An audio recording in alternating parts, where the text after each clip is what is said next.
morning, Beach High. This is the progress of our new Building 4. Also, our water polo team is also building progress. Yes, we have a water polo team. Let's check it out. Water polo is a combination of different sports. You have basketball in there, you have some hockey, you have some baseball. So just being a good swimmer doesn't mean that you're going to be a good water polo player. When I graduated high school and I was going off to college, I noticed that the girls teams from the northern Dade County, Hialeah, Miami Lakes, would always get beat by the southern teams. Always. Palmetto, Mass Academy, teams like that. And so I was like, why is that happening? The girls, you know, they're just like the other girls. Why are they getting beat? So I started a club team. We practice at Miami-Dade North off of 27th Ave and 119th Street. We have to travel there because there's no pool on the beach that can accommodate what we need. You need to be able to know how to swim and swim fast. Egg beating or treading is something that we need to do.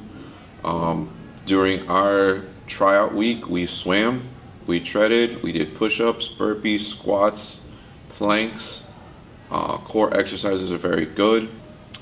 My goals for the boys team is to repeat as GMAC champions, first of all. Second of all is to win districts. My goals for the girls water polo team is to, we're in a rebuilding year, but I would still think that they can become the district runner-up. Who are some key leaders on the boys team to look out for? We have a few. Nikki Fedotov comes to mind, a junior, one of our better players, very quick, very smart player. David Matz, our outside shooter, he plays good defense when he wants to, but he's very good offensively. What do you think the boys water polo team needs to do to be successful this season? Be committed. Really understand that they have an opportunity that they're not going to get all the time. You have a mixture of good older players and some good younger players, and to mesh well with each other and to use that to help them win games. That looks like a really tough sport, but the water polo team has been winning. Have you heard about the lottery? Do you think you can win? Have you played before? Well, if I won the lottery, I would buy a boat. Buy a nice boat. It's a good boat. I like boats, even though I can't swim, but you know, boats are cool. Winning the lottery is a big deal for a lot of people, and the benefits are numerous, such as sales tax benefiting the state and funding public education. In the United States, people spend an average of $78 billion a year on the lottery, but the lottery isn't as glorious as it's made out to be. In some cases, vendors continue selling scratch-off tickets after all prizes have been claimed, as well as funds not going to education. Now, if you actually win the lottery, I wouldn't be too worried about the tax deductions. Instead, I would be more concerned about the $1 million bounty just placed on your head. Did you know that 44 states require winners to go public? And according to the National Endowment for Financial Education, almost 70% of lottery winners end up broke within 7 years. Jack Whitaker was already a millionaire when he won $315 million in the West Virginia 2002 lottery. The then 55-year-old West Virginia Construction Company president claimed he went broke about 4 years later and lost a daughter and granddaughter due to drug overdoses, which he blamed on the curse of the Powerball. "My granddaughter is dead because of that money," he told ABC. "You know, my wife said that she had wished she had torn up that ticket. Well, I wish I had torn the ticket up too." Whitaker was also robbed of $545,000 sitting in his car while he was at a strip club 8 months after winning the lottery. Concert tickets, yes. And I would not want to buy both. I would not. Buy things. Buy my girl something. You know. If I were to win the lottery, I would travel the world and try different things. Yes, my mother won $250. And the other time she won $5, but we don't talk about that. Yes. My grandpa won a large prize. I like the lottery. It's cool, it's good, and I think the state's doing something fantastic. If you win, it's money. And money's everything. Money's power. It's a lot to win the lottery. Do teachers play the lottery? Let's ask Mr. Virgin. Not me. I work. So these are broadsheets. Prints with words and image. What's up, Saka? Teaching? Yeah. My mom and my ex-wife said I should be a teacher after I got a bachelor's degree. That's what people After 17 years. I had 3 kids in the audience.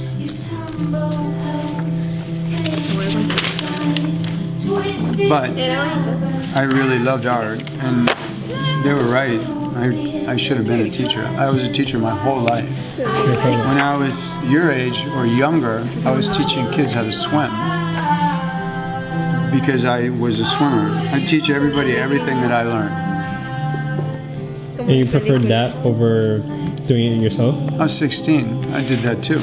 I do what I teach. I get these guys to teach what I tell them to do. I get them to teach what I do too.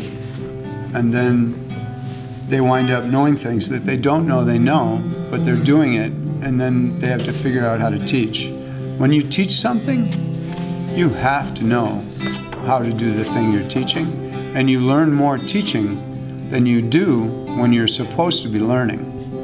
Because when you're teaching, there's a transference going on that, you don't get paid if you don't teach somebody something in any kind of way. No money, no respect, no understanding, no little twinkle in your eye about, oh look, they got that. You just feel like, wow, I didn't get that across. So it's a hard job, but teaching is the proof of learning.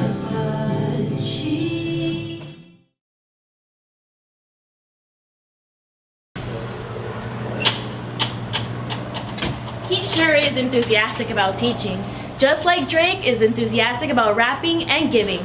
Let's hear from the sixth god. Aubrey Drake Graham, also known as Drake, is a well-known musician in this era today. The 31-year-old rapper was born October 24th, 1986 in Toronto, Canada. His father was an African-American musician, where Drake picked up his love for music. His mother was a Jewish Canadian who was a florist and an English teacher. Before he was known as Drake the Rapper, Aubrey appeared on the hit show Degrassi, where he played Jimmy, a basketball player who was shot. After realizing that acting wasn't his best interest, he went on to become a rapper in 2009, where he released 2 mixtapes, one being So Far Gone, which he had then recognized by hip-hop rapper Lil Wayne, who signed him to YMCMB, where he later departed and went on to have his own label and brand. Since then, his career has skyrocketed, where Drake has released numbers of albums and hit songs that have broken records. His most recent album, More Life, where hits like Fake Love, Straight Up to My Face, and Do Not Disturb, I was an angry youth while I was writing views, were top 100s list. Drake's most recent song, God's Plan, broke Apple Music's single-day streaming with over 14 million streams. His music video was shot here in Miami, where Drake went around doing good deeds, such as visiting high schools, paying scholarships, and people's groceries. Let's take a look. Don't pull up at 6 a.m. Anything you guys want in the store is free. God's plan. God's plan. I hold back sometimes I won't. Quoted from Drake himself, "I don't chase girls, but they run miles for me." Do you know what month this is? It's Women's Appreciation Month. Since it is National Women's History Month, we will have a Woman of the Week for every week in March. The historical Woman of the Week is Jill Moss Greenberg. From an early age, Jill Greenberg has demonstrated unwavering concern for others who need help, regardless of their race, gender, religion, age, disability, sexual orientation, or financial situation. She has lived a life that has made significant differences for countless Americans. As a teenager, she convinced United Cerebral Palsy to create a preschool for children with disabilities, one of the first in the nation. She led the creation of the Maryland Commission for Women in 1972, the Task Force on Women with Disabilities, and created the Maryland Women's History Project in 1980. She persisted in her social activism and co-founded the Maryland Women's Heritage Center and Museum, which opened in 2010, and contributed to the passage of the Maryland Equal Rights Amendment, the Americans with Disabilities Act, and Title IX. Greenberg also worked for the passage of a national holiday honoring Dr. Martin Luther King Jr. She has also received multiple awards, including the Educators Award of National Association for Multicultural Education and Outstanding Business and Community Leadership Award. Her vision has always been that each person can make a difference. Something can be done about social inequalities. Jill Moss Greenberg has made a substantial difference in the lives of countless Americans and is considered a huge inspiration to others across the globe. High Tides, be active with your world, and you don't have to be a woman. Have a safe and productive weekend.